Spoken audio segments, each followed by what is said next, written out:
ভারতীয় সীমান্তরক্ষী বাহিনী বিএসএফ বাংলাদেশের অভ্যন্তরে ঢুকেছিল বাংলাদেশি সাধারণ নাগরিকদের ধরে নিতে, তবে উল্টো বাংলাদেশিদের ধাওয়া খেয়ে লেজ গুটিয়ে পালাতে বাধ্য হয় তারা।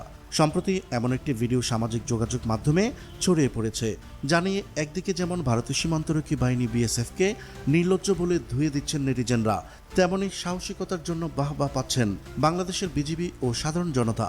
ভারতীয় সীমান্তরক্ষী বাহিনী বিএসএফ বাংলাদেশের অভ্যন্তরে ঢুকে সাধারণ নাগরিকদের তুলে নিয়ে যাবে, আর বাংলাদেশের সীমান্তরক্ষী বাহিনী সহ সাধারণ জনগণ চেয়ে চেয়ে দেখবে। এটাই ছিল শেখ হাসিনার সময়ে চিরচেনা রূপ। তবে এখন সময় বদলেছে, চোখে চোখ রেখে কথা বলতে শুরু করেছে বাংলার আমজনতা থেকে শুরু করে বর্ডার গার্ড বাংলাদেশও। সীমান্তে কতটা শক্তিশালী হয়ে উঠছে বাংলাদেশ তা জানাবো আজকের এই ভিডিওতে। চলুন শুরু করা যাক। সাবেক প্রধানমন্ত্রী শেখ হাসিনা ভারতে পালানোর পর ডক্টর মোহাম্মদ ইউনূসের নেতৃত্বাধীন অন্তর্বর্তী সরকার ভারতকে বিন্দু পরিমাণ ছাড় দিতে রাজি নয়। আমাদের জমির 1 ইঞ্চি পরিমাণও ভারতকে ছেড়ে দিতে নারাজ বিজিবি থেকে দেশের প্রতিটি জনগণ। সীমান্তে ভারতীয় বিএসএফ জওয়ানদের একক আধিপত্য এখন যেন ধুলোয় মিশে গেছে। সম্প্রতি সোশ্যাল মিডিয়ায় ভাইরাল হওয়া ভিডিওতে দেখা যায় বাংলাদেশের সীমানায় ঢুকে পড়ে বেশ কয়েকজন ভারতীয় বিএসএফ জওয়ান। বাংলাদেশিরা তখন লাঠিসোঁটা নিয়ে প্রতিরোধ করে তাদের। এক পর্যায়ে দাদাবাবুরা লেজ গুটিয়ে পালাতে বাধ্য হয়। ভিডিওটি সামাজিক যোগাযোগ মাধ্যমে ছড়িয়ে পড়ার পর তা নিয়ে চারদিকে শুরু হয়েছে ভারতীয় সীমান্তরক্ষী বাহিনী বিএসএফ এর সমালোচনা।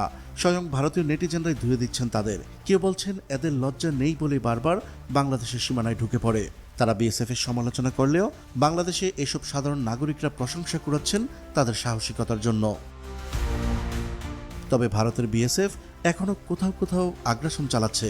গত 2 মে লালমনিরহাটের পাটগ্রাম সীমান্তে ছবি তোলার সময় এসএসসি পরীক্ষার্থী সহ 2 বাংলাদেশিকে ভারতীয় সীমান্তরক্ষী বাহিনী বিএসএফ ধরে নিয়ে গেছে।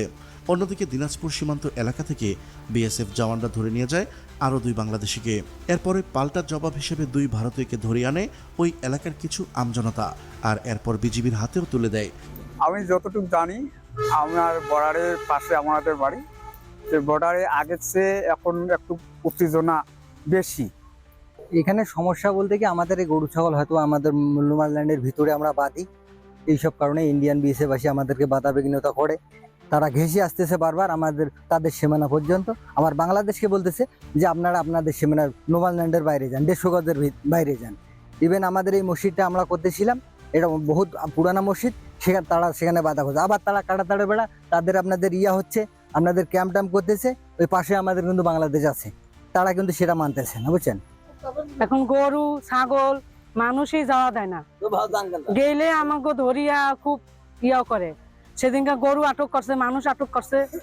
সীমান্তে যে কোনো ধরনের অনাকাঙ্ক্ষিত পরিস্থিতি রোধে বর্ডার গার্ড বাংলাদেশ বা বিজিবি প্রস্তুত ও সতর্ক আছে বলে জানিয়েছে বিজিবি সদর দপ্তর।